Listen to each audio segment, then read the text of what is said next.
करेंगे। बोलिए श्री सद्गुरुदेव की जय। मेरे हृदय मंदिर के आराध्य पूजनीय सद्गुरु कबीर देव, समाज के पथ प्रदर्शक संत समाज, धर्मप्रिय बंधुओं, शक्तिमती भक्तमती माता बहने, सबको मेरे 3 बार वंदन है, अभिनंदन है, साहिब। प्रिय बंधुजनों, कल भी बैठे रहे थे, सुना सत्संग, आज भी अपने विचारधारा से हम आप सबसे एक दूसरे सत्संग में आए हुए हैं, तो सत्संग में विचार करें कि हम आते हैं तो उसकी जो सच्ची बात न माने, जो सच्ची बात न माने तो ज्ञान क्या करे, और उल्लू को जब दिन में नहीं दिखे तो भान क्या करे। हमने अनुभव ले लिया और विवेक में आएंगे तब यार होश में ना आ पाए, तो बताओ कब आएंगे। सच्ची बात तो बताते हैं, और अभी हमारे साहब जी कह रहे थे आंग आंग पाठ नहीं करके सपाट सत्संग सुना तब तक माइंड फ्रेश रहा, और फिर जैसे कि तैसे हो गई। अब विचार करके देखे कि आज तक हमको जीवन में मिला क्या।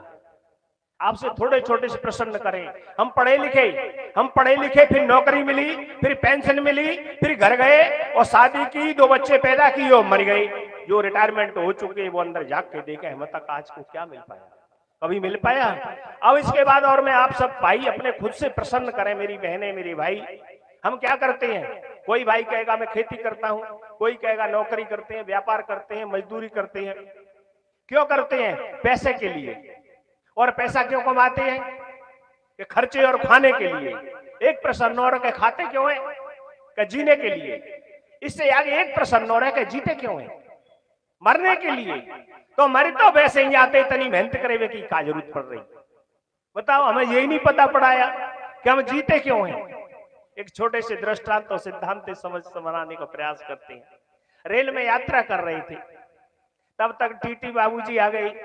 टिकट देखा, झोली में, बैग में, इधर उधर जहां तहां देखा, टिकट मिला नहीं, जेब में नहीं मिला, झोली में नहीं मिला। टीटी ने कहा अच्छे आदमी लगते हो वेशभूषा से, कोई बात नहीं होगी। अरे क्या वो तो सब कोई बात नहीं, पर मुझे पता ही नहीं मैं जा कहां रहा हूं। हमें अपने जीवन के नहीं पता हम जा कहां रहे हैं। आपका सारा का सारा व्यवस्था इतनी सेट है, किसी भी आपका मोटरसाइकिल खराब हो जाए, पता चल गया कि मोटरसाइकिल खराब है, घड़ी खराब, मोबाइल खराब, यानी जो भी उपकरण घर में है इसका यदि खराब हो जाए तो पता चल जाता है। पर हमारा दिमाग खराब हो जाता है, उसका पता नहीं चलता। किसी भाई को अभी कह देगा तेरा दिमाग खराब है, अभी लाठी लेके आ जाएगा मेरा दिमाग खराब है। और जो कि वास्तव में दिमाग खराब है, दिमाग खराब क्यों नहीं है? जब 100 रुपए कमाता है, 100 के गुटखा थूक देता है, तो दिमाग का सीधी सीधी बात है कि नहीं है? दारू पी जाता है, गड़बड़ है कि नहीं है? तो ये सारी की सारी अब है गड़बड़ के नहीं है? करहु विचार तो सब दुखदाई, बिन डाणे जग डाणी, या बिना डाण के ही तो डाण उठा रहे हैं। यदि व्यसन संतों के पास आते रहते तो काय कोई हमको झंझट लगता। इसलिए जिस घर में आते रहेंगे संत, उस घर के दुख का हो जाएगा अंत, और सारे जीवन खिलता रहेगा बसंत। पर संतों की सुनेंगे नहीं कथा तो हमारी दूर कैसे होगी मन की व्यथा, और हमारी स्थिति कभी हो नहीं सकती यथा। हमारी इच्छाशक्ति है संतों की वाणी के सुनने की बड़ी महती आवश्यकता है।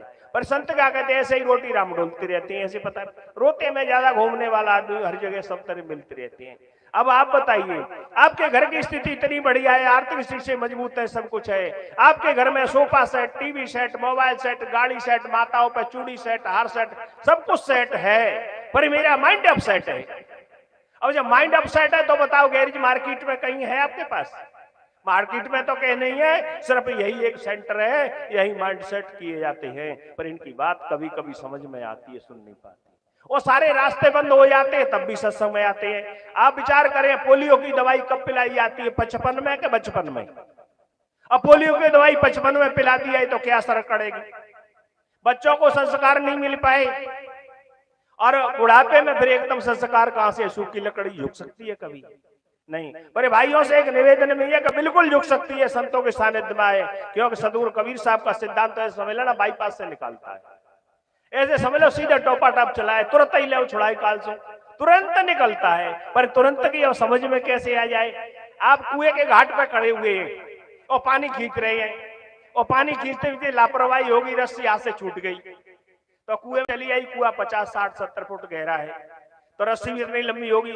और रस्सी फुर्ती से आपने छोर पकड़ लिया तो रस्सी बाल्टी पूरी आएगी कि आधी आएगी? पानी भी उतना ही लाएगी। हे मेरे मित्रों, मेरी बहनों, यदि उम्र जो हमारी 60-70 साल भाड़ में चली गई, पर जीवन रूपी रस्सी आज आपकी 4 इंच तो हाथ में है, आप परिवर्तन आ सकता है, बशर्ते आपको गियर बदलना है। समर्पण की आवश्यकता है। और समर्पण कहाँ करते हैं हम? धन में करते हैं, स्त्री में करते हैं, और कोई प्लॉट खरीदने में लगता है, कोई कहीं लगता है, सब जगह लगती है। तो सब जगह अपने लगे हुए हैं। बात तो सीधी सीधी है संत गुरुजनों की। कहते साहेब के लागो साथा दुई दुख मेट के करो सुनाता, ऐसे संत के साथ में लग जाइए, दुआ दुख मेट दे। एक शरीर का रोग, एक अंदर का रोग होता है, तो शरीर के रोग को डॉक्टर के पास चले जाएंगे तो निश्चित आप ठीक हो जाएंगे। और एक रोग और है सबसे बड़ा, वो जन्म मरण का। जन्म मरण का रोग तो संतों के पास आ जाए, वो जो स्वयं अपने बंधनों से मुक्त है, वो निश्चित आपके बंधनों को बंद कर देंगे। क्योंकि ये सारे जीवन जरा सुने तो अपने आप समझ में आ जाती है, पर हम समझना नहीं चाहते। हम पुजारी बनना चाहते हैं और सबके सामने भक्त बनना चाहते हैं, पर होना नहीं चाहते, दुनिया को दिखाना चाहते हैं। दिखाने की बात नहीं, समझने की बात है, तब उसमें ठहरने की बात है, पर वो ठहरना नहीं चाहते। और जिस समय ठहर गए उसी समय मन में परिवर्तन आ जाए। आपके अंदर वो सारी शक्तियां हैं। गौतम बुद्ध भावना का ऐसा कोई भी नहीं है व्यक्ति जो अपने कल्याण को नहीं कर सकता हो। पैसे में आगे ज्यादा हो सकते हो, धन संपत्ति और सब में आ सकते हो, पर जो कल्याण करने का मार्ग है आप बिल्कुल सबसे बराबर है, किसी पे कोई कम नहीं है, पर हम इसको चाहते नहीं है। जब चाहते क्या है? धन संपत्ति चाहते हैं, स्त्री पुरुष चाहते हैं, और भी हम इतना जो चाहते हैं, बस उसी में उलझ कर रह जाते हैं। इसलिए उलझ मत दिल बहारों से, बहारों का भरोसा क्या, किनारा कर किनारों से किनारा टूट जाते हैं। भरोसा जिन पे करता है भरोसे छूट जाते हैं। जो उस पे भरोसा करता था, किस पे? परिवार वालों पे, तो परिवार वाले सब छूटने वाले, ये सब निश्चित ही बात है। वो जिस शरीर की ठसक बता रहे हो, ये शरीर की छूटने वाला है।